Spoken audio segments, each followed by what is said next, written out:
Hello friends, எல்லோரும் எக்ஸாமுக்கு எப்படி ப்ரிப்பேர் பண்ணிகிட்ருக்கீங்க? இனிஷியலாக டிஎன்பிஎஸ்சி எக்ஸாமுக்கு ப்ரிப்பேர் பண்ணுறவங்களுக்கு கண்டிப்பாக எப்படி படிக்கணும், எது முக்கியமான பாயிண்ட்டு அப்படிங்கிறதுல டவுட் இருக்கும். நான் படிக்க ஸ்டார்ட் பண்ணும்போதுமே இருந்துச்சு. நான் தேவையில்லைங்கிற நினச்சிட்டு இருந்த அதெல்லாமே கொஷினாக கேட்டு வச்சுருந்துருப்பாங்க.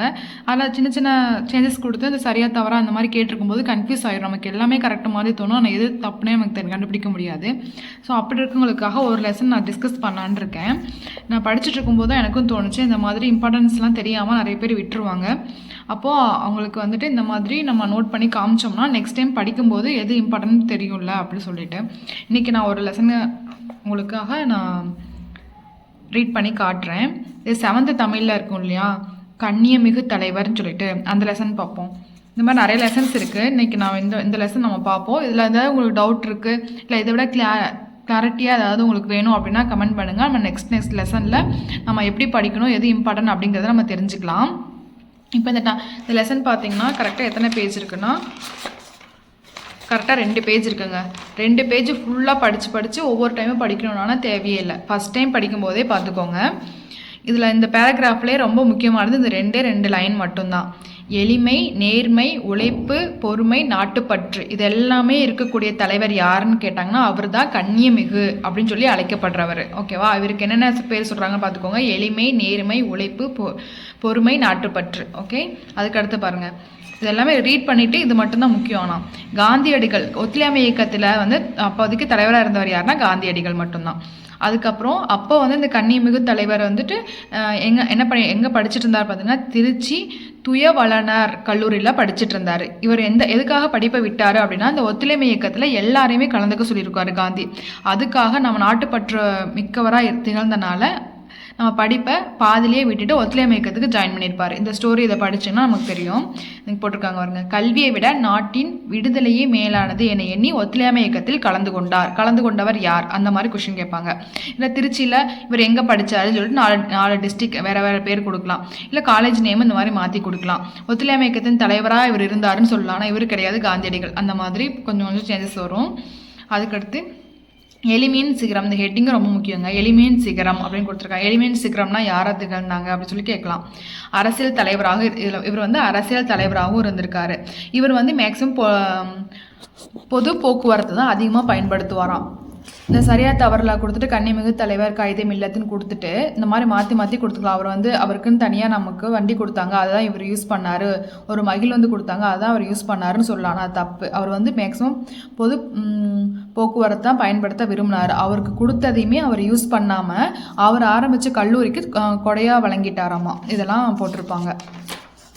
அதுக்கடுத்து ஆடம்பர அற்ற திருமணம். இவருக்கு ஒரே ஒரு பையன்தான். அவரோட பையனோட கல்யாணத்தையே ரொம்ப எளிமையாக நடத்தினார் அப்படின்னு சொல்லி போட்டிருப்பாங்க. அதே மாதிரி மணக்கொடை வாங்காதவர், அது வாங்குறதுல அவருக்கு கொஞ்சம் கூட இஷ்டமே கிடையாது. மணக்கொடை வாங்கும் திருமணங்களில் கலந்து கொள்ள மாட்டேன் அப்படின்னு சொன்னவர் யார் அப்படின்னு சொல்லி கேட்கலாம். நேர்மையின் சிகரமாக விளங்கியிருக்காரு. அதுக்கு ஒரு எக்ஸாம்பிள் கொடுத்துருக்காங்க. அதுக்கு என்னென்னா அஞ்சல் தலை. இந்த மாதிரி இந்த ஸ்டோரி ஃபுல்லாக படிச்சுட்டு இந்த ஒன்றை மட்டும் அண்டர்லைன் பண்ணி வச்சிங்கன்னா வச்சுக்கோங்களேன், இதை பார்த்தோன்னே நமக்கு எல்லாமே கான்செப்ட் ஞாபகம் வந்துடும்.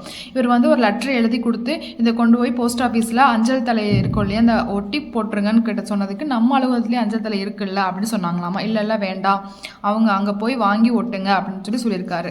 அதுக்கடுத்து மொழிக் கொள்கை. இதில் இருக்க எல்லாமே ரொம்ப முக்கியம். நம்ம நாட்டை பிரித்ததுக்கப்புறம் ஆட்சி மொழியாக அமைக்கிறதுக்கு என்ன ஆட்சி மொழியாக எந்த மொழியாக அமைக்கலாம் அப்படின்னு சொல்லி கேட்டிருக்காங்க. எங்கே நடந்துச்சு இந்த கூட்டம்? நாடாளுமன்றத்தில். இதை மாற்றி கேட்கலாம். சட்டமன்றம் அப்படின்னு கூட சொல்லலாம். மொழிக் கொள்கையில் பார்த்திங்கன்னா ஆட்சி மொழி நடக்கிற அந்த விவாதம் எங்கே நடக்குதுன்னா நாடாளுமன்றத்தில் தான் நடந்துச்சு. ஓகேங்களா? இது மாற்றி கேட்கலாம். சட்டமன்றத்தில், நாடாளுமன்றத்தில் அந்த மாதிரி. மிகுதியான என்ன ஒரு 2 விதமாக சொல்கிறாங்க. ஒன்று என்னென்னா மிகுதியான மக்கள் பேசுகிற மொழியை நம்ம ஆட்சி மொழியை வைக்கலாம் அப்படிங்கிறாங்க. இன்னொருத்தவங்க என்ன சொல்கிறாங்கன்னா பழமையான மொழியை ஆட்சி மொழியாக வைக்கலாம் அப்படி சொல்கிறாங்க. அதுக்கு இவர் சொன்ன கருத்தை ரொம்ப முக்கியம். இந்த இதை கொடுத்துட்டு இது யார் சொன்னாங்கன்னு கேட்பாங்க.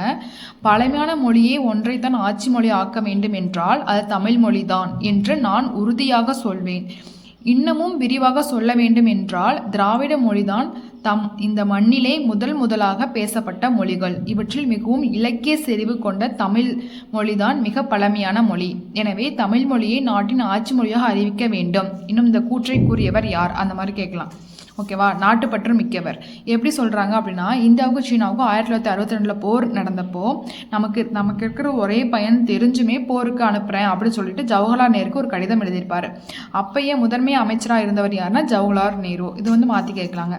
அப்பயே பிரதமராக இருந்தவர் முதலமைச்சர் ஜவஹர்லால் நேரு அப்படின்னு சொல்லி இந்த மாதிரி மாற்றி மாற்றி கொடுப்பாங்க. இந்த மாதிரி டேர்ம்ஸ் எல்லாம் நல்லாவே கொஞ்சம் படித்து வச்சுக்கோங்க. நமக்கு கண்டிப்பாக அந்த கதை தெரியும் போது ஜவஹர்லால் நேருக்கு தான் கடிதம் எழுதினாருன்னு தெரியும். அவர் முதலமைச்சராக இருந்தாரா பிரதமராக இருந்தாரா அந்த மாதிரி மறந்து போயிடும். ஸோ அதை மட்டும் பார்த்து வச்சுக்கோங்க. அதுக்கடுத்து இப்போ படிச்சுட்டு வர்றது எல்லாமே இப்போ தான் சொல்ல வராங்க. கண்ணியமிகு காயிதே மில்லத் முகமது, அவரோட இயற்பெயர் என்னன்னா முகமது இஸ்மாயில். மக்கள் அவரை காயிதே மில்லத் அப்படின்னு அழைச்சாங்க அப்படின்னு. அது வந்து அரபு மொழி சொல். அதுக்கு மீனிங் என்னன்னா சமுதாய வழிகாட்டி. இது வந்து சமுதாய வழிகாட்டி. ஓகேங்களா. சமூக வழிகாட்டி அந்த மாதிரி கூட மாற்றி மாற்றி கேட்பாங்க. அந்த ஸ்பெல்லிங் கூட முக்கியம். சமுதாய வழிகாட்டி வேற, சமூக வழிகாட்டி வேற. அதனால சமுதாய வழிகாட்டின்னு பார்த்துக்கோங்க. மக்களின் வழிகாட்டியாக திகழ்ந்தவர். சமுதாய வழிகாட்டி திகழ்ந்தவர். அப்பெயர்க்கேற்ப மக்களின் வழிகாட்டாக திகழ்ந்தவர். ஓகேவா. அதுக்கப்புறம் காயிதே மில்லத்னா சமுதாய வழிகாட்டிங்கிறத அதோட மீனிங்கே. அதுக்கு பதிலாக வேறு மீனிங்கை கொடுத்து மாற்றி மாற்றி நமக்கு கொஷின் வரும். அரசியல் பொறுப்புகள் அப்படின்னு சொல்லி கொடுத்துருக்காங்க பாருங்கள். 1946 முதல் 1952 வரை சென்னை மாகாண சட்டமன்ற உறுப்பினராக இருந்து சிறப்பாக பணியாற்றினார்.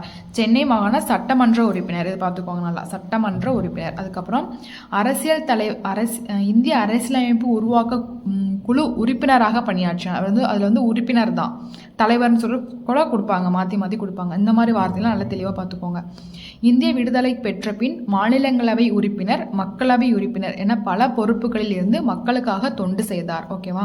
இதில் அவர் வந்து சட்டமன்ற உறுப்பினராக இருந்திருக்காரு, இந்திய அரசியலமைப்பு உருவாக்க குழுவின் உறுப்பினராக இருந்திருக்காரு. இந்திய விடுதலை அடைஞ்சதுக்கு பின்னர் தான் மாநிலங்களவை மக்களவை ரெண்டுலேயுமே உறுப்பினராக இருந்திருக்காரு. அதுக்கடுத்து கல்வி பணி.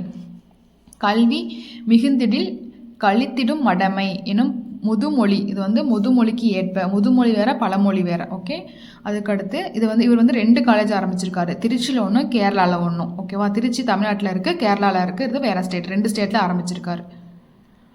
திருச்சியில் இருக்கிறது வந்து ஜமால் முகமது கல்லூரி, கேரளாவில் ஃபாரூக் கல்லூரின்னு 2 ஆரம்பிச்சிருக்காரு. அதுக்கப்புறம் தொழில்துறை. இவர் மிக சிறந்த தொழில்துறை அறிவு பெற்றிருந்தார். இந்திய நாட்டின் கனிம வளங்கள், கரிமம் 2 வேற கனிம வளங்களை பற்றி நாடாளுமன்றத்தில், எங்கன்னா நாடாளுமன்றத்தில், இதுலேயும் மாற்றி மாற்றி கேட்பாங்க, சட்டமன்றம் சொல்லிட்டு நாடாளுமன்றத்தில் எடுத்துரைத்தார். இதனால் இந்திய அரசு கனிம வளங்கள் பயன்படுத்தும் பல்வேறு திட்டங்களை, எந்த அரசு? இந்திய அரசு. இது தமிழ்நாடு அரசு சட்டம் அப்படி கூட கேட்பாங்க, ஆனால் இந்திய அரசு. ஓகேவா. இது மூலம் தொழில்துறை வளர்ச்சி மக்களுக்கு நேரடியாகவும் சரி மறைமுகமாகவும் சரி வேலைவாய்ப்பு கிடைத்ததுன்னு சொல்லியிருக்காங்க. இவர் தம் வாழ்நாள் முழுவதும் சமய நல்லிணக்கத்தை பேணி வந்தார். சமய நல்லிணக்கம். ஓகே. சிறப்புமிக்க தலைவர்கள் பெருமை அறிந்து போற்றுவது நமது கடமை. அவ்வளோதாங்க.